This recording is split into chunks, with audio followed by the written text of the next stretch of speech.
నమస్తే, welcome to Sakshi digital. This is Shahida. Aadhaar కార్డుపై కేంద్ర ప్రభుత్వం కీలక ప్రకటన చేసింది. ఈ కార్డులో ఒక వ్యక్తికి సంబంధించిన అన్ని వివరాలు ఉంటాయి. పేరు, అడ్రస్, డేట్ ఆఫ్ బర్త్ లాంటి వ్యక్తిగత వివరాలు ఉంటాయి. అన్ని వివరాలు ఒకే చోట ఉండడంతో ధృవీకరణ కోసం ఆధార్ను ఎక్కువగా కోరుతుంటారు. అయితే డేట్ ఆఫ్ బర్త్కు ప్రూఫ్గా ఆధార్ను ఎక్కువగా వినియోగిస్తూ ఉంటారు. ఈ విషయంపై కేంద్రం స్పష్టతనిచ్చింది.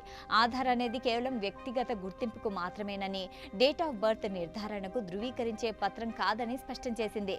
సెల్ఫ్ డిక్లరేషన్ ఆధారంగా ఆధార్ నమోదు సమయంలో సమాచారం అందిస్తారని, దీన్ని డేట్ ఆఫ్ బర్త్ను ధృవీకరించే పత్రంగా పరిగణించలేమని తెలిపింది. వయస్సు ధృవీకరించేందుకు ఇక నుంచి date of birth certificate, 10th certificate చూపించాలని కేంద్రం క్లారిటీ ఇచ్చింది. ఈ మేరకు UIDAI ఓ ప్రకటన జారీ చేసింది. ఆధార్ చట్టం 2016 ప్రకారం ఆధార్ ఒక వ్యక్తి డెమోగ్రాఫిక్, బయోమెట్రిక్ డేటా ఆధారంగా అందించే గుర్తింపు ధృవీకరణ పత్రం. అంతేకాని డేట్ ఆఫ్ బర్త్ నిర్ధారణను ధృవీకరించే డాక్యుమెంట్ కాదు.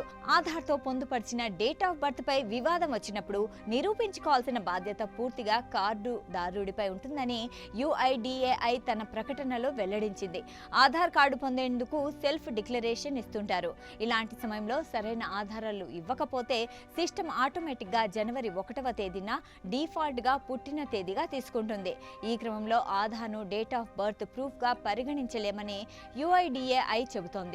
బర్త్ రిజిస్ట్రీ దీన్ని చూడలేమని, కేవలం ప్రభుత్వ పథకాలు, సబ్సిడీలు పొందేందుకు ఒక ధృవీకరణ సాధనంగా మాత్రమే ఉంటుందని తెలిపింది. అయితే పాస్పోర్ట్ లేదా ఇన్సూరెన్స్ క్లెయిమ్ కోసం ఆధార్ కార్డుతో పాటు 10th క్లాస్ సర్టిఫికేట్ తీసుకోవడం మంచిదని చెబుతున్నారు.